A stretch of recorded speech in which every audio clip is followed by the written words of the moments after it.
So a couple of weeks ago, I was chasing YouTube rabbits. Do y'all know what that is? That's where you start out watching a 3-minute video on how to cook the perfect steak, and 2 hours later you look up and you're watching Russian dashcam crash videos, and you're like, how did I get here, and where did the time go? And in the process of watching that, I ran across a comedian who was telling a story about finding a wallet in a cab. And rather than give it to the cab driver, he thought, look, I'm going to take the wallet. He had this fantasy that he was going to find a wallet one day, and it was going to turn out to be from a famous person, and he'd get to hang out with a famous person, whatever.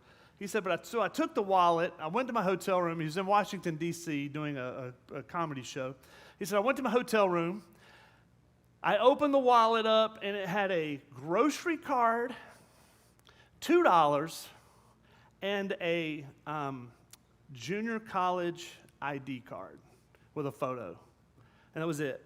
Nothing that would allow me to really, check on this guy. Now, this was pre-internet. This was social media. This is like probably 2000. There's no Facebook. Now he's just like, oh, look, Scott Hill. Oh, there's 5,000 Scotts, but, I'm connected to this one. We can do that now. If you didn't know, now you can look up all your friends. All right, and all your not friends. And so, anyway, he called the grocery store. That got him nowhere. He called the junior college, and he said, no kidding, he said, I got so obsessed with finding this kid and giving him his $2 and his junior college ID back that he said, I spent 2 days on the phone going to different departments in this junior college just to try to get information to get this kid his wallet back. And finally, I got a phone number for him. I called the phone number. This guy answers the phone, and he goes, I was like, well, that's weird. So I said, hello, and he goes, And he's like, I don't really know what's going on here. So he said, sir, I found a wallet. And it's Justin. I don't remember the kid's last name. And he said, oh, that's my son. And he said, it's probably his. He said, did it have any money in it? He said, I bet it didn't, because my son's a loser. And the guy's like, what? How did this conversation go this direction this fast? He's like, he's never going to amount to anything. I'm not surprised he lost it. I would just throw it away and not even worry about it. And the comedian's like, no, sir, I can't do that. He said, I'd really like to, get this wallet back. Your son's, the guy says, you know what, I'll tell him you called, and he hangs up. He said, but he hung up, but he never got my information. He said, so I thought, well, it's a lost cause. He said, but I threw that wallet in a side pocket of my suitcase and left it there. 1 year later, he's back in Washington, D.C. to do another comedy show. After the show, he goes to a restaurant in Washington, D.C. A waiter comes up to his table and says, good evening, welcome to whatever restaurant. Would you like to hear tonight's specials? And he said, I looked up and I went, Justin? And Justin goes, yeah, have we met? He said, I have your wallet. I'm the guy that has your wallet. And Justin said, oh yeah, I remember my dad telling you about that. Would you like to hear the specials? And the comedian's like, he's like, no, you don't understand. I have your wallet. And apparently Justin didn't care. It didn't really click. And the guy's like, in my mind, I'm thinking of all of the things that had to align for this moment to happen. And all this kid wants to know is, do I want to hear tonight's specials? So I said, Justin, do you not want your wallet back? He said, well, yes, I'll take it back. And he said, do you have it on you? He's like, no, I don't have it on me, but I do have it in my hotel room. So Justin goes to the hotel room that night, knocks on the door. The guy opens the door and says, look, I have your wallet. Justin takes the wallet and says, thanks, and turns around and walks away.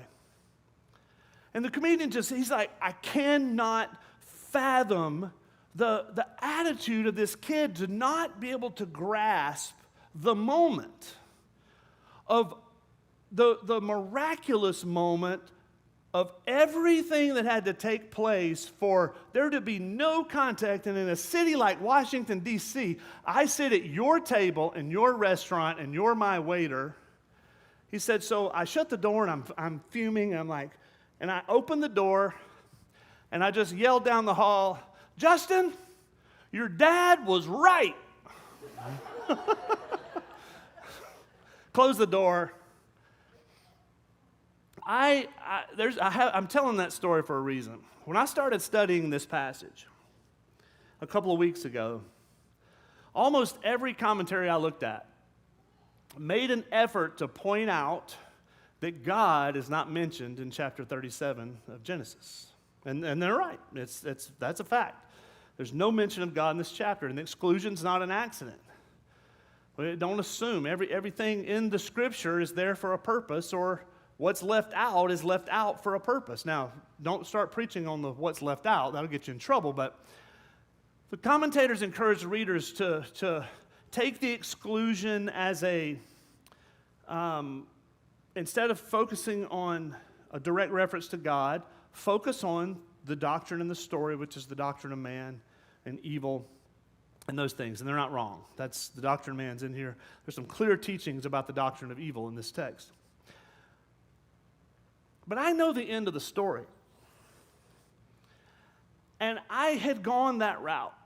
And I had developed one of the most depressing sermons on the doctrine of man you've ever heard in your entire life.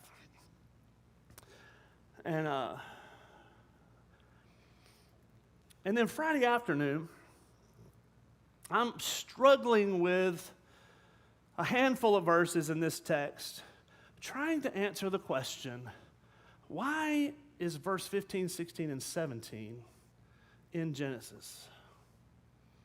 Who is this man, this rando man that finds Joseph? And we're going to get there. Y'all don't worry. You don't have to flip there right now. You're like, what's he talking about? We're going to get there. And so I wrote a different sermon.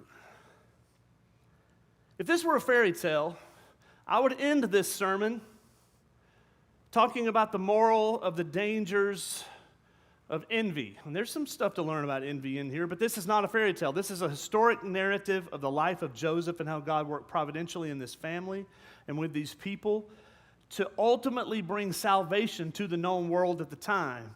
And we see through this story contrasting themes of obedience and disobedience, and we see the insight and just how wicked the heart of man can be. And if we look at the passage in a certain way, the only thing we'll see is evil, evil, evil, and then at the end, grief. But as I studied the passage, it caused me to consider some things in a different light, a different question. God's not mentioned in this passage, so where is he? This is the question. In the midst of all this evil, where is God? So let's read together, starting in verse 12. Now his brothers went to pasture their father's flock near Shechem. And Israel said to Joseph, are not your brothers pasturing the flock at Shechem? Come, I will send you to them. And he said to him, here I am. So he said to him, go now, see if it is well with your brothers and with the flock, and bring me word. So he sent him from the valley of Hebron, and he came to Shechem, and a man found him wandering in the fields. And the man asked him, what are you seeking? I'm seeking my brothers, he said. Tell me, please, where are they, pasturing the flock? And the man said, they have gone away, for I heard them say, let us go to Dothan. So Joseph went after his brothers and found them at Dothan, and they saw him from afar, and before he came near to them, they conspired against him to kill him. And they said to one another, here comes this dreamer. Come, let us kill him and throw him into one of the pits. Then we will say that a fierce animal has devoured him, and we will see what will become of his dreams. But when Reuben heard it, he rescued him out of the hands, saying, let us not take his life. And Reuben said to them, shed no blood, throw him in the pit here in the wilderness, do not lay a hand on him, that he might rescue him out of their hand to restore him to his father. So when Joseph came to his brothers, they stripped him of his robe, the robe of many colors that he wore, and they took him and threw him into a pit. The pit was empty. There was no water in it. They sat down to eat, and looking up, they saw a caravan of Ishmaelites coming to Gilead, and with the camels bearing gum, balm, and myrrh, and on their way to carry it down to Egypt. Then Judah said to his brothers, what profit is it if we kill our brother and conceal his blood? Come, let us sell him to the Ishmaelites, And let not our hand be upon him, for he is our brother, our own flesh. And his brothers listened to him. Then Midianite traders passed by, and they drew to Joseph up and lifted him out of the pit and sold him to the Ishmaelites for 20 shekels of silver. They took Joseph to Egypt. And when Reuben returned to the pit and saw that Joseph was not in the pit, he tore his clothes and returned to his brothers and said, "The boy is gone, and where shall I go?" Then they took Joseph's robe and slaughtered a goat and dipped the robe in the blood.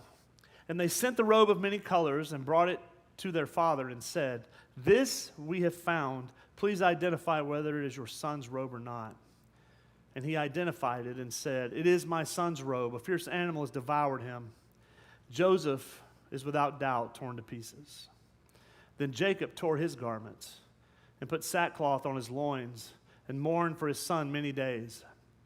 And all his sons and all his daughters rose up to comfort him, but he refused to be comforted and said, "No, I shall go down to Sheol to my son mourning." Thus his father wept for him. Meanwhile, the Midianites had sold him to Egypt to Potiphar, an officer of Pharaoh, the captain of the guard.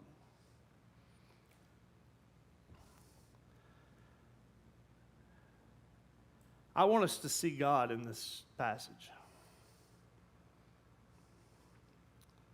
See, in this passage, there just happened to be a man, and he just happened to know where the brothers were.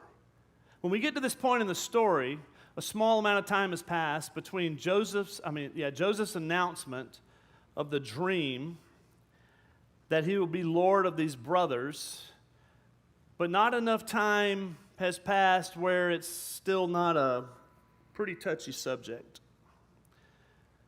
The brothers are traveled about 50 miles from Hebron with their flocks. They apparently were they were probably in the land that Jacob had actually purchased in Shechem years earlier. However, it's this issue of Joseph, and the favoritism is still fresh on their mind. So Jacob sends Joseph to check on his brothers. Now we know this is a common occurrence. Early in the chapter, last week, remember Joseph gave a report to Jacob on the brothers, and it was not a good report. And that's kind of one of the catalysts that started this whole issue between Joseph and the brothers. We know it didn't go well for Joseph. This bad report is on top of the coat and the symbolism of the coat, if you remember that from last week. And I'm not sure why Jacob thought it was a good idea to send Joseph to these brothers, but he did. I assume, probably never in his wildest dreams, did he think the brothers would actually do harm to Joseph.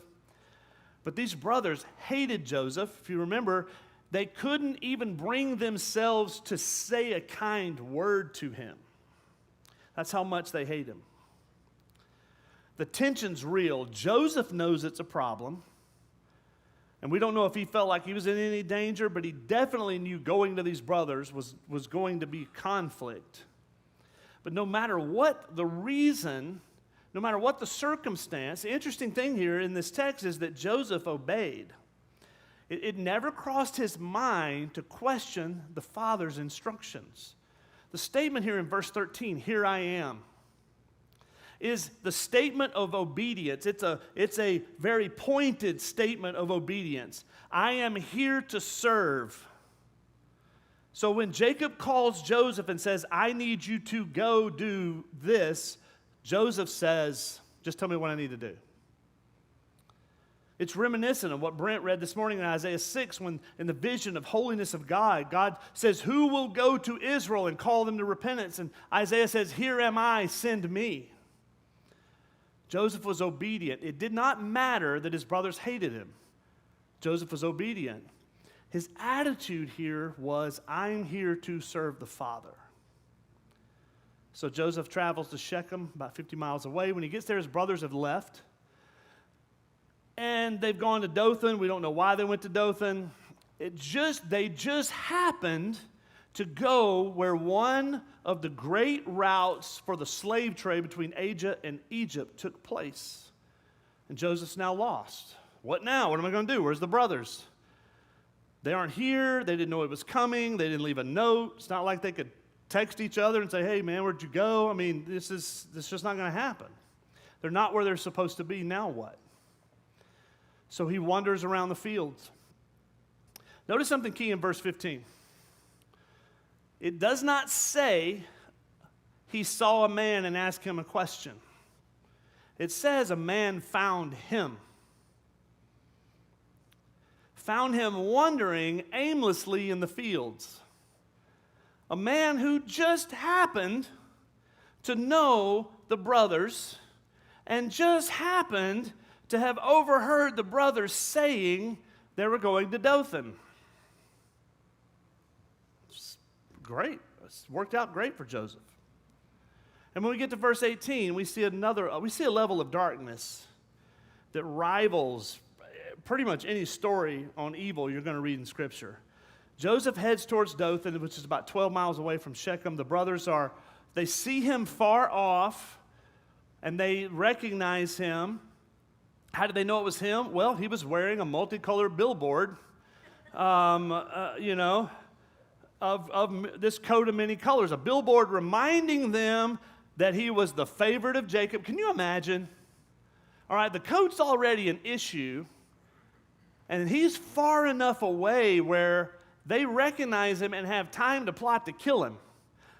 How bright was this coat, right? But they knew him. He's coming. This is the reminder of the announcement of these dreams. They will bow down to the little brother in the coat. The coat's also a reminder that Jacob has chosen Joseph to be head of the family, not one of them, not the older brother, not Reuben for sure.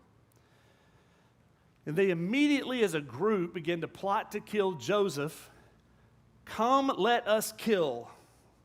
That is vendetta language. That is murder language. There's no justice in that language. They had it all worked out. We'll kill him. We'll say a wild animal killed him. And we know from other Old Testament shepherds' stories, particularly David. David slew a lion, if you remember that, with a sling, and a bear and all that. So wild animals were an issue. So it seemed like a pretty good plan. But then when we get to verse 19, we really see heart and motivation from these brothers. In verse 19, they see Joseph, and this is what they say. Oh, there comes the dreamer. Let's kill him. Then we'll see what happens to his dreams. This statement is akin to them saying, okay, great Lord of dreams, you think just because you had a dream that you'll lord over us? We can stop that. We'll just kill you, then see what happens to your dreams when you're dead. But if you remember back from the earlier part of 37, what scared the brothers was they realized these dreams were from God. So whose dreams are they actually trying to kill? Whose plans are they actually trying to stop? Reuben has a moment of sanity. You got to remember, Reuben's the older brother. He's the firstborn of Leah, Jacob's first wife. He sort of has a moment of sanity. Don't kill him, throw him in a pit, and just let nature take its course. Now, we know Reuben's intent. Text tells us his intent was to sneak back and pull Jacob out and rescue him. Interestingly enough, Reuben should have had, as the older brother, he should have had the authority to literally, I'm not exaggerating to say this, say to these brothers, we're not doing this. You're not doing this. And they should have listened. But Reuben has lost his authority. He ends up having to trick the brothers. He's probably lost his authority because of his relationship, because of the tryst he had with Bilhah back a few chapters earlier, his father's servant, and the mother of two of the brothers that are plotting to kill Jacob. You got to remember this family dynamic that's going on here. Jacob himself has already, if we go back 2 chapters, you'll remember Jacob himself, it says he knew Reuben did this, And it was an issue. So Jacob's already pushed Reuben aside. So Reuben, as the older brother, has no authority. And honestly, leaving Jacob in a pit to die seems more cruel than just killing him outright. I don't know really what these brothers were thinking here. Maybe they thought if he starved to death in the pit, they'd say, "Oh, we didn't kill him. He died in the pit." I don't know what they were thinking. But they strip him of his Lord of Dreams coat and throw him in a pit. And then notice in verse 24, this particular pit just happened to be close, and this particular pit just happened to be empty. There was no water in it. Now, these pits were not natural pits. These weren't just holes in the ground. These were pits that were dug by people in these areas for different reasons. Sometimes they tossed bodies and trash in them, like dead animal bodies. Sometimes they were storage for grain. Sometimes they were like robber pits where they would, rob you and throw you in a pit.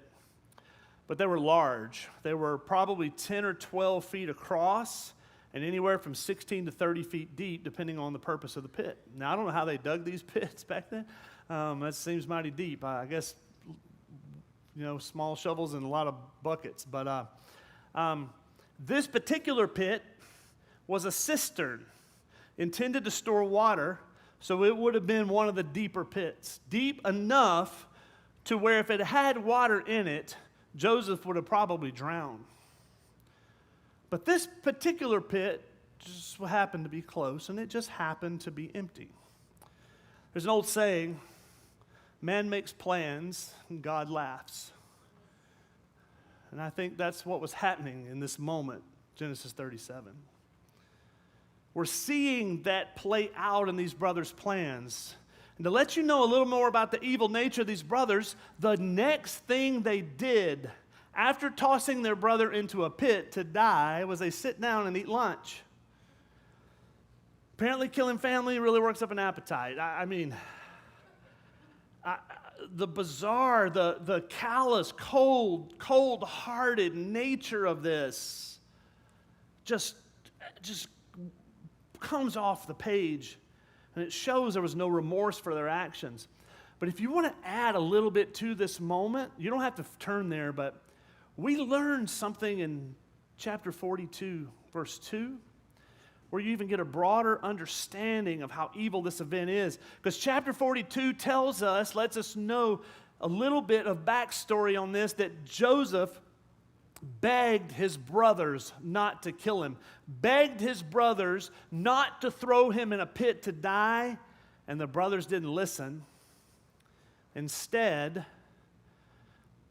they ate lunch together while Joseph is waiting in a pit to die, not too far away. But, thankfully, there just happened to be a caravan that just happened to be going to Egypt, and it just happened to be Ishmaelites. Now, if the Ishmaelite Midianite thing in the text messes with you a little bit, that's the same people. It would be like me saying, Ishmael is my ancestors, and Median is my home, right? Like I have, according to 23andMe, I have Scottish, Irish, and Welsh blood, but I'm an American, right? Be kind of like that. Or you could even say I'm an American and I'm a Californian. These types of things. We learn in verse 25, though, salvation comes to Joseph. Now, not in the way that I think Joseph would have chosen for salvation to come, but while they were eating, they just happened to see a caravan of traders coming, and these traders just happened to be Ishmaelites, and there's some symbolic things tied to that I'm not really going to go into, but they just also happened to be carrying the same spices that later these brothers would try to use to bargain with Joseph for food in Egypt. And these people just happened to be going to Egypt, the very place Joseph needed to go in order to fulfill the plan of God to save the world.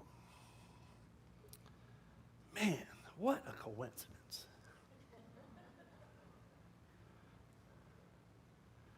Judah sees the caravan, he's got an idea. Let's sell him to slave traders. Maybe it was a guilty conscience. I don't know. Maybe guilty conscience goes better with a side of money. I don't know. No, this wasn't a guilty conscience moment Judah was having. This was just simply greed. Guilty conscience would let Judah off the hook, and none of these brothers, not even Reuben, needs to be let off the hook here. Brothers, instead of killing Joseph, let's just sell him, pocket the money. We can still tell Dad he was killed by a wild beast. So the brothers go, they pull Joseph out of the pit. And last night, I was rereading through this last night and thinking, what must Joseph have been thinking as he's in this pit, thinking he's going to die, and now he's being pulled out? I imagine he thought probably for a moment, oh, they've had a change of heart, and they've come back to get me. But instead, they pull him out and they sell him as a slave to the Ishmaelites. So Joseph is sold to traders for 20 shekels of silver, which was the price of a slave under 25 years old, male slave under 25 years old. And we gain a little more insight into Reuben at this point. He's left for some reason. Possibly he was sneaking off. Maybe he claimed to be going on business, or maybe he had business. We don't know why Reuben left. All we know is he comes back to pull Joseph out of the pit, and when he gets there, he finds that Joseph is gone. There's nothing there, and he assumes Joseph is dead, and he goes into mourning. He goes through the mourning ritual, tearing his clothes, and he goes to the brother and says an powerful statement. The boy is dead, and I, where shall I go? Reuben's already on shaky ground with Jacob for sleeping with Bilhah, and now Reuben, the one who should have stood up to the brothers, the one who Jacob will hold responsible if anything were to happen to Joseph, he loses more face with Jacob. He can't even face him. He go home. He said, I can't go home. I have nowhere to go. And I want to read again the last part of this chapter, starting in verse 31. So then they took Joseph's robe and slaughtered a goat and dipped the robe in blood. And they sent the robe of many colors and brought it to their father and said, this we have found. Please identify whether it is your son's or not. And he identified it and said, it is my son's robe. A fierce animal has devoured him. Joseph is without doubt torn to pieces. And then Jacob tore his garments and put sackcloth on his loins and mourned for his son many days. And all his sons and all his daughters rose up to comfort him, but he refused to be comforted and said, no, I shall go down to Sheol to my son mourning. Thus his father wept for him. But meanwhile, the Midianites had sold him in Egypt to Potiphar, an officer of Pharaoh, the captain of the guard. I wanted to reread that because I wanted us to feel Jacob's grief one more time. Ironically, the way the brothers deceived Jacob was by killing a goat and using the blood on his coat to make him think he was killed by a wild animal. If you remember back to the story of Jacob deceiving Isaac, he killed a goat and took the meat and the fur, the hair from the goat, and used that to deceive his own father. I don't think that's simply coincidence that he was deceived in a similar way that he deceived. The brothers didn't even deliver the information to Jacob themselves. They sent the robe to Jacob. And Jacob's now grieving over the loss of his favorite son, who he thinks has been brutally killed by an animal. He's lost his firstborn son in his mind. This is his firstborn because this is the firstborn of Rachel, the wife that he loved. He's lost the firstborn son of the love of his life, the son that in his mind would lead the family when he was gone. And he's grieving, and he's rightfully so. The son is gone. He should be grieving because grief is a part of humanity. We need to grieve as people.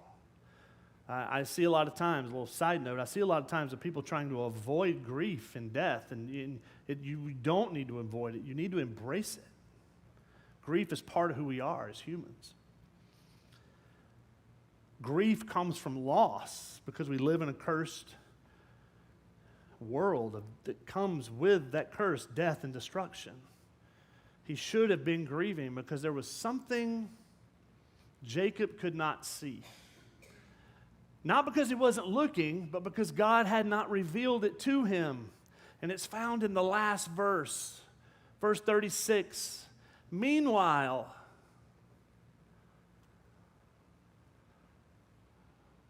the Midianites had sold him in Egypt to Potiphar, an officer of the Pharaoh, the captain of the guard. Do you realize how vital to this story that last verse is? That last verse sets the stage for the entire story of the narrative of Joseph, who will at the end of this story say, what you meant for evil, God meant for good. Meanwhile, Joseph is exactly where God wanted him to be. Joseph, through a series of insane coincidences, ends up right where he's supposed to be, right? No, not coincidences. The Word of God teaches us that things we might think are coincidence are actually controlled by a sovereign God. The entire book of Esther is an example of God's providence working through seeming coincidences. That's why God's not mentioned in the book of Esther. Proverbs tells us that the lot is cast into the lap, but every decision is from the Lord. God's in control even of the things that are as simple as a roll of the dice. The Second London Baptist Confession talks about providence, and this is what it says about this issue of coincidences. God, the good creator of all things, in his infinite power and wisdom, upholds, directs, arranges, and governs all creatures and things from the greatest to the least by his perfectly wise and holy providence. To the purpose for which they were created, he governs according to his infallible foreknowledge and the free and unchangeable counsel of his own will. His providence leads to the praise of the glory of his wisdom, power, justice, infinite goodness, and mercy. So when we see coincidences, we see providence. One famous physicist summed it up this way: coincidence is just God working anonymously. We know and confess that all life is under God's providential control, and we tend to forget that in this monotonous routine of our lives, so-called coincidences should be a splash of cold water on the face. They should be a wake-up moment for us who tend to forget that our world is not simply a matter in motion, that it is God always trying to tell us something, even when we don't listen very well. Where is God in the midst of all this evil? He's right here in the middle of it. He's in the it just so happened.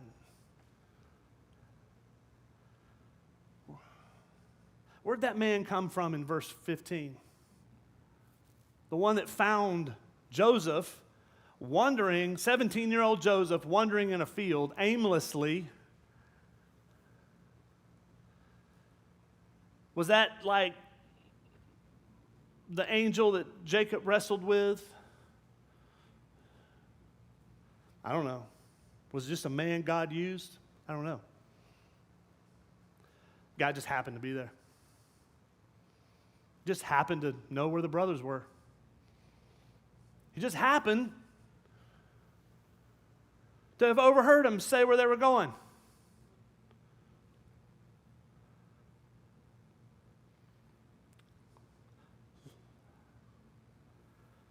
In this text, there is evil all around. And if you're not paying attention, it looks like God's nowhere to be seen. But once you see him in this text, you can't unsee it. Too many times I think we don't see God working but simply because we're just not looking.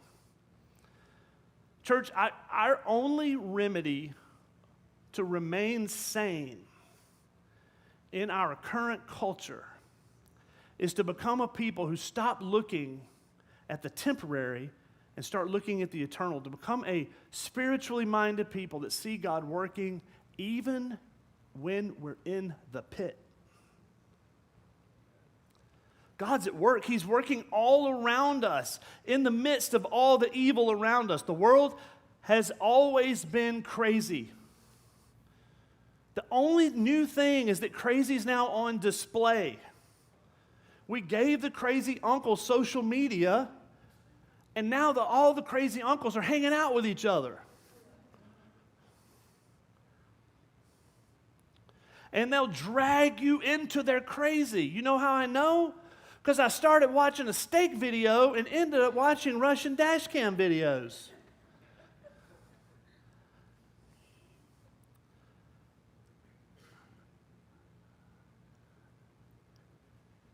Delusion is now celebrated. Conspiracy theories used to be relegated to the crazy uncle, but now it's gotten so bad, we spend most of our time in the news trying to figure out what's truth and not truth from sources that are supposed to be the arbiters of truth.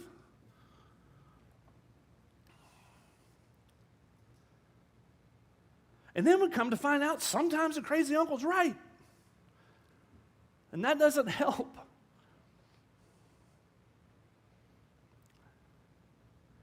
These brothers, though, thought that they could kill Joseph and kill the dream. God is working.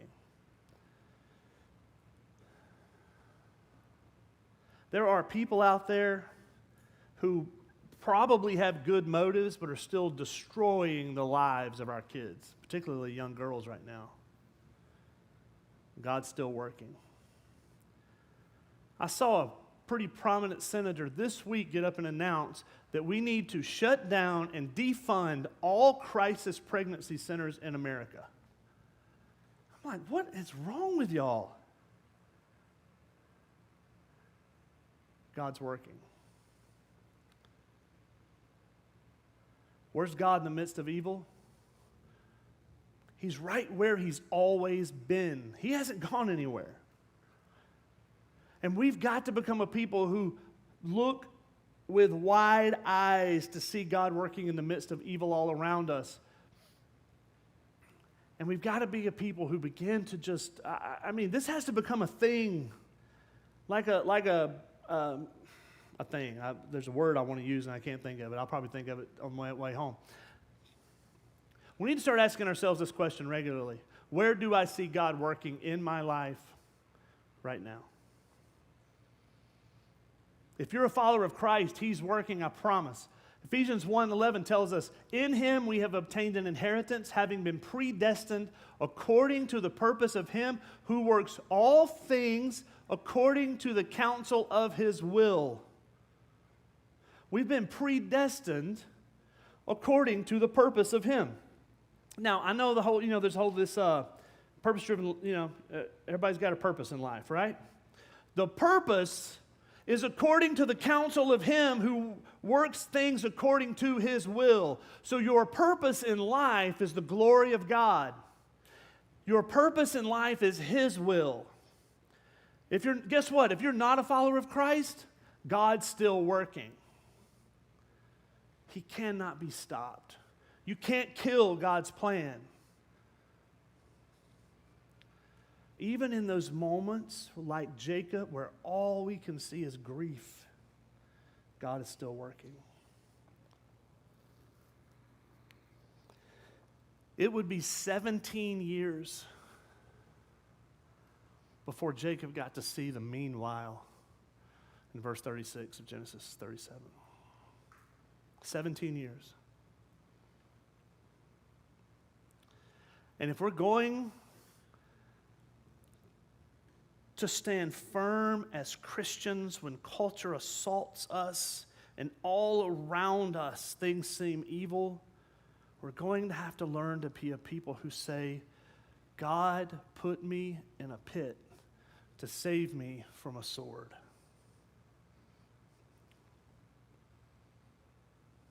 And see his plan fulfilled to his glory.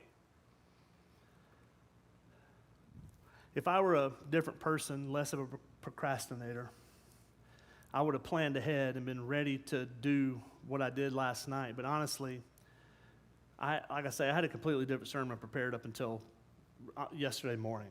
I sat down and wrote and went through this yesterday. I was struggling with verse 15 and 17.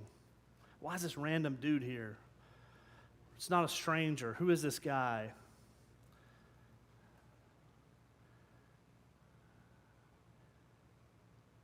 And then I thought, you know what? There's no accidents in this text. These 3 verses are in here for a reason. Why are they in here? And I had in my mind all these commentators, God's not here, God's not in the passage, God's not in the passage. And he's not mentioned in the text. They're right. I'm not dominant. They're way smarter than I am. I'm just saying he's not mentioned in the text. But I begin to see God right there in those few verses. And once I saw it there, I couldn't get away from it. I couldn't get away from it. Flipping back, because I just thought of a better conclusion for the sermon I wrote yesterday. There just happened to be a man who just happened to know where the brothers were. There just happened to be a pit that just happened to be empty. There just happened to be a caravan that just happened to be going to Egypt, that just happened to be Ishmaelites, that somehow just happened to get Joseph right where he needed to be.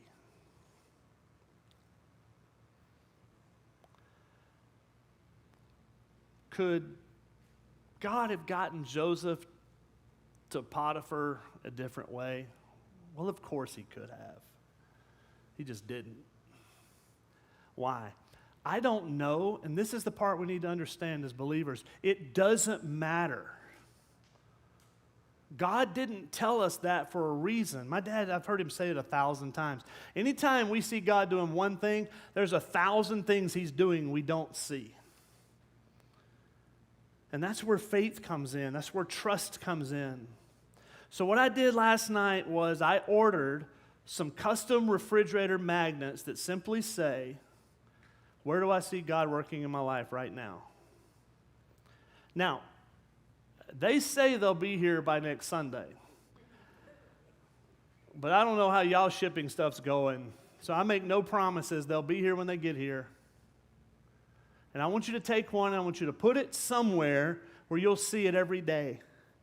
And ponder that question, ask that question, so we can become a people who always see God working even in the middle of the evil that is around us.